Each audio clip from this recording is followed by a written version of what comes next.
Hello student, good morning. कैसे हो आप सब? आप सबका एक बार फिर से स्वागत है अल्फ़ा क्लास फिजिक्स में। Today we study about the circular motion. पिछले जो टॉपिक्स थे उनमें हमने फ्रिक्शन के बारे में पढ़ा, रोलिंग फ्रिक्शन, स्टैटिक फ्रिक्शन क्या होता है, work done on sliding A friction.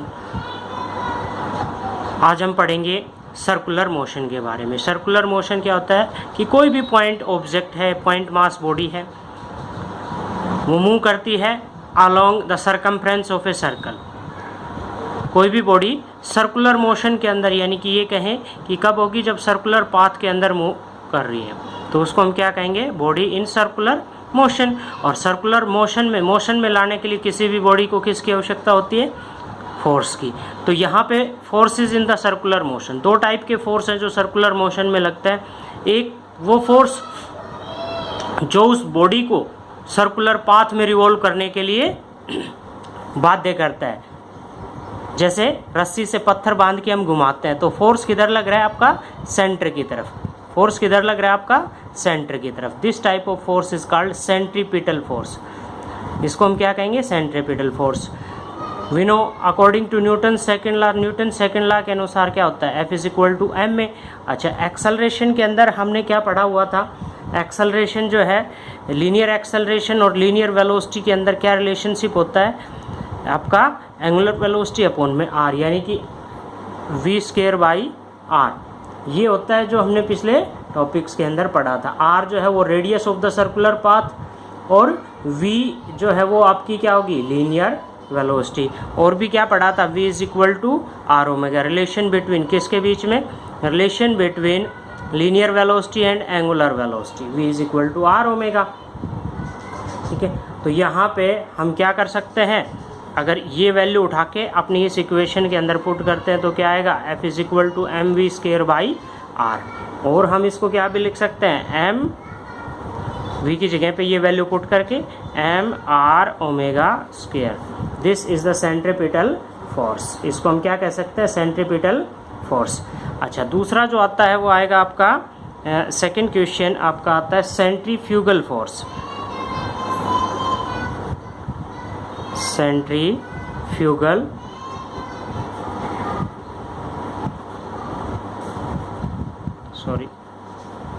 Centrifugal force. Centrifugal force जो है वो बॉडी अप्लाई करती है अपने आप को किस में लेके आने के लिए, try to get away from it, यानी कि सर्कुलर पाथ से अलग करने के लिए बॉडी जो फोर्स अप्लाई करती है। जैसे रस्सी से पत्थर बांध के हम घुमाते हैं, तो हमारे हाथ पे जो बॉडी फोर्स कर खिंचाव कर रही है, उसकी जो डायरेक्शन है वो अपोजिट डायरेक्शन होगी इधर। ये सेंट्रीफ्यूगल फोर्स की डायरेक्शन है, ये सेंट्रीपिटल फोर्स की डायरेक्शन, दोनों सेम होंगे। सेंट्रीफ्यूगल फोर्स की डायरेक्शन और सेंट्रीपिटल फोर्स की डायरेक्शन अपोजिट है, बट दोनों का मैग्नीट्यूड सेम होगा। ठीक है, अब कुछ ही जैसे इसमें भी सेंट्रीफ्यूगल फोर्स क्या आएगा, m r omega square. System involve circular forces. System involve circular forces के अंदर आपके आ जाते हैं, जैसे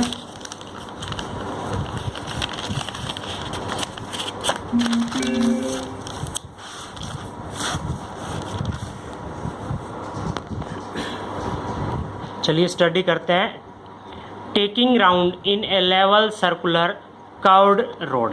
कर्व्ड में जैसे आप कोई भी गाड़ी ड्राइविंग कर रहे हैं, उस सिचुएशन में जब आप किसी मोड़ पे टर्न लेते हैं, रास्ते के बीच में जब भी आप सड़क पे आप टर्न लेते हैं, तो उस सिचुएशन के अंदर आपकी मैक्सिमम वेलोसिटी क्या होनी चाहिए, वो डिपेंड करेगा किन फैक्टर्स पे डिपेंड करेगा, ये हम इसमें फाइंड आउट करेंगे। तो देखिए, ये हमने एक सर्कुलर ट्रैक ले लिया, सर्कुलर ट्रैक जिसमें गाड़ी यहाँ पे टर्न कर रही है। लेट अस कंसीडर ये कार, बाइक, स्कूटर, जो भी आपने कंसीडर करना है वो कर सकते हो। एक बॉडी है जिसका मास है mg, तो उसका वेट ऑलवेज भी परपेंडिकुलर होगा, और लेवल रोड है तो r, नॉर्मल रिएक्शन r भी इसी के अपोजिट होगी। अब देखिए, जब भी कोई भी बॉडी सर्कुलर पाथ में रिवॉल्व करती है तो उस पर सेंट्रीफ्यूगल फोर्स अप्लाई होता है। बॉडी अपने आप को किधर मूव करेगी, try to away from circular path से अवे करने की कोशिश करेगी, तो सेंट्रीफ्यूगल फोर्स अप्लाई होगा।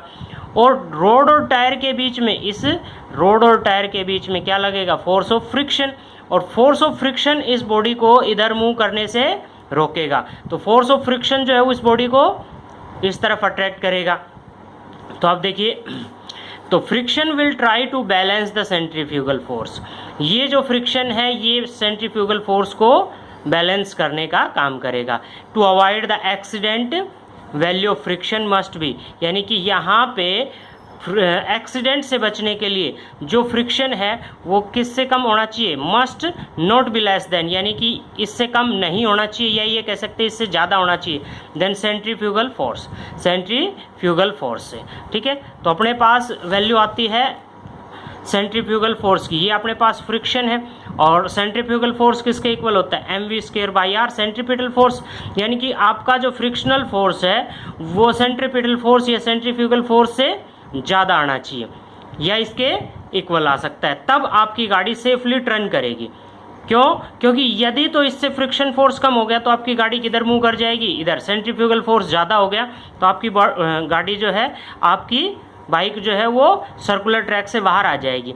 अब वी नो दैट, पिछले टॉपिक्स में हमने किया था, कोफिशिएंट ऑफ फ्रिक्शन किसके बराबर होता है, F अपॉन में R, mu is equal to F/R, तो F is equal to mu R, ये वैल्यू उठा के यहाँ पुट कर देते हैं हम, तो mu R is greater than equal to mv²/R।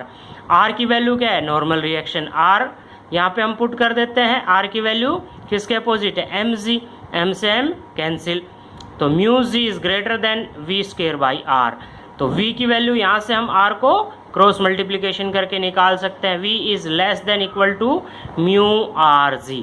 It means maximum velocity जब आप टर्न कर रहे होते हैं तब आप मैक्सिमम वेलोसिटी क्या हो सकती है, म्यू rg। तो इसके लिए देखिए 3 फैक्टर्स आ गए, जी की वैल्यू तो हम चेंज नहीं कर सकते, आर की वैल्यू जितनी ज़्यादा होगी, यदि आपने सेफली टर्न करना है तो आपका जो रेडियस है यानी कि ट्रैक लंबा होना चाहिए, मीन्स आपको मोड़ ज़्यादा लंबा काटना चाहिए। जैसे आप साइकिल चलाते हो, बाइक चलाते हो, गाड़ी चलाते हो, तो थोड़ा सा टर्न हमें लंबा लेना चाहिए। एकदम से हम टर्न करेंगे तो हम क्या कर सकते हैं, एक्सीडेंट होने के चांसेस होते हैं। दूसरा क्या है कि mu, friction, coefficient of friction किसके बीच में, रोड और टायर के बीच में ज़्यादा होना चाहिए। इसका अर्थ क्या हुआ कि आपके जो टायर्स हैं उनके अंदर जो फ्रिक्शन करने के लिए यानी कि जो कट लगे होते हैं वो ज़्यादा होना चाहिए, यानी कि टायर जो है आपका वो नया होगा तो फ्रिक्शन ज़्यादा होगा।